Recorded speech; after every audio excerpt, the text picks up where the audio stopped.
Hey, what's up, YouTube? This is Sports Fan Network, and I'm Travis. And I'm Andrew. And today we're going to be doing our first video for the MLB playoffs.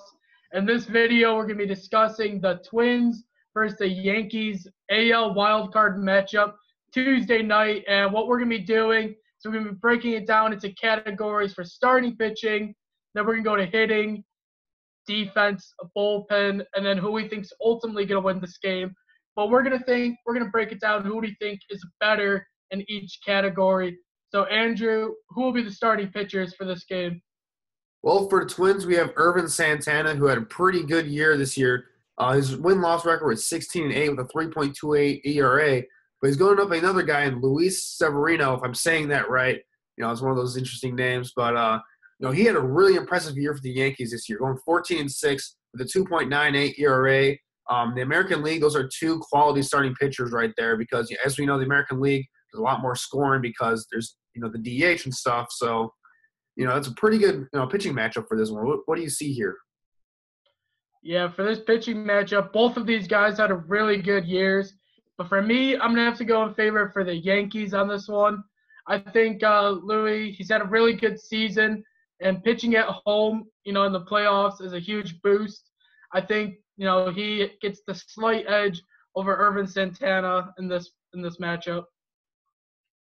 Yeah, I agree. I'm gonna go with Luis here. He just had a slightly better year, and like you said, at home, I think he has a chance to be in his comfort zone here and really go out there and have a strong game for the Yankees. But let's move on to the hitting matchup here. Who do you think's got the match? Who's got the advantage here?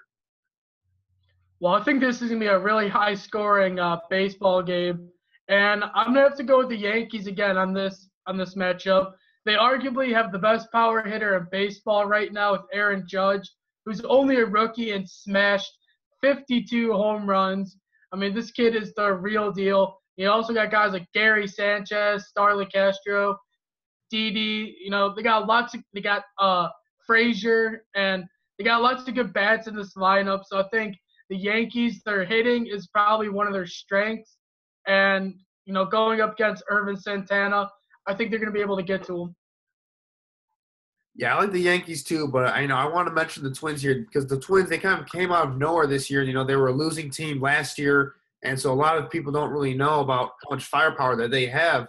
But this is maybe the most explosive offense in the entire American League in the last half of the season. When you go down the list here, Miguel Sano had a really good year, Ben Dozier, Byron Buxton had a really good year. And, of course, Joe Mauer, who's been here for, forever in Minnesota. He's been a longtime staple there. Just a lot of really good bats for the Twins here. And like you said, I think this could be a very high-scoring game in this one. But, again, I have to go with the Yankees here. Like we said, Aaron Judge might be the best power hitter in baseball, maybe besides, Giancarlo Stanton.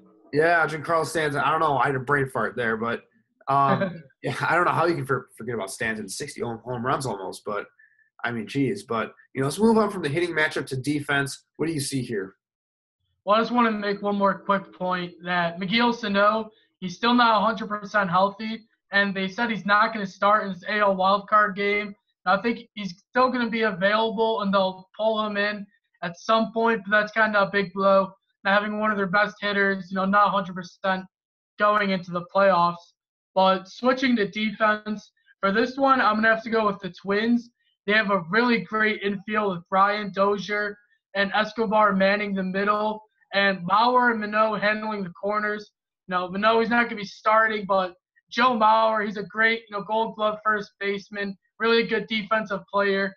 And they also have Byron Buxton in center field, who's just incredibly fast. He covers so much ground out there, and he's one of the better defensive outfielders in the game. Yeah, agreed here. The Yankees, they stacked up a lot on the batting side of the field here, but their defense may not be as strong as the Twins here. I have to agree with you. Starlin Castro at shortstop could be a little bit, up and down a little bit, as we've seen when he was with the Cubs. He'd be a bit up and down at the shortstop position there. It's something to look out for in this game. The Twins just have a little bit more consistent talent, I feel like, on the defensive side. Let's go to the bullpen now. Who's got the advantage here? Yeah, in the bullpen, this one is easier for me. It's got to be the Yankees. They have so much incredibly deep depth, and I think the bullpen is one of their special weapons they have on this team.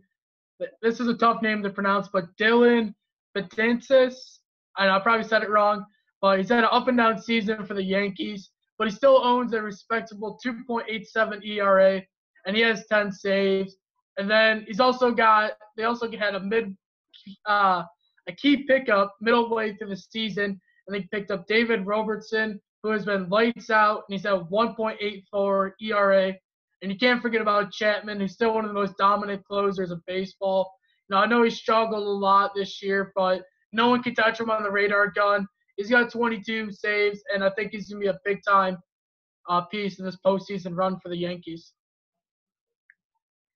Yeah, the one thing that really kind of gets me a little bit about this Yankees bullpens, like you said, they've been up and down a little bit in this bullpen, which kind of raises some concerns for me, especially for all this Chapman. I mean, we saw in the Cubs World Series run last year that he would have his moments where he looked like that dominant closer guy, but, he kind of showed some vulnerability last year where he kind of got hit a lot last year, and it might carry over into this playoffs where, I'm not sure if he's going to be their setup guy, their closer guy going into this playoffs, but I mean, this could be something to look out for because he has been a bit erratic this season. Like you said, that 3.22 ERA kind of shown that he's maybe not unhittable so far. But I still have to give it to the Yankees here. They still have a lot of talent in that bullpen. Yeah, they have a lot of depth, and all three guys I said could be their key closer. So really, that's pretty incredible to have all on one team. But they have had their struggles. Overall, though, Andrew, who do you have winning this game? Well, what we kind of mentioned on the Yankees, they're kind of winning a lot of these matchups here, individual matchups, and look at key areas. I might have to go with the Twins on this one. I just like the whole story where they just come out of nowhere in this one. Their offense has been absolutely outstanding in the second half of the season, and I don't think their offenses here are really that far apart. I mean, Aaron Judge and these Yankees and all those boys there, they've been on fire, of course, throughout the entire season. It seems like Aaron Judge is finally getting it back together. But in the playoffs, I mean, a lot of things can happen. It's one game here, and the Twins they've just shown that they can be on fire at times on offense. And their defense, like we said, it's got a little bit more of an advantage than the Yankees here. So I'm going to go with the Twins. Yeah, I like that pick. The Twins have had a magical season, and they really have great defense, and their offense has been really good lately. But I'm still going to have to go with the home team. I got to go with the Yankees. I think bullpen is one of the most important things in postseason, and I think they just have so much depth that their starter can only go 5 innings, and the Yankees will be okay. Or while a team like the Twins, their starter doesn't go 6 or 7 innings, they have to rely on too many relievers that could cause them a few problems. Like I said, I think this is going to be a really close game, but I got the Yankees in this one. Yeah, I can definitely see that. But, thanks, guys, for watching. That was our kind of preview for the wild card matchup between the New York Yankees and the Minnesota Twins. Let us know what you guys think in the comment section below, and thanks for watching. Yeah, thank you guys so much for watching. If you liked what you saw, please leave a like and subscribe. That helps us out so much. And thank you guys.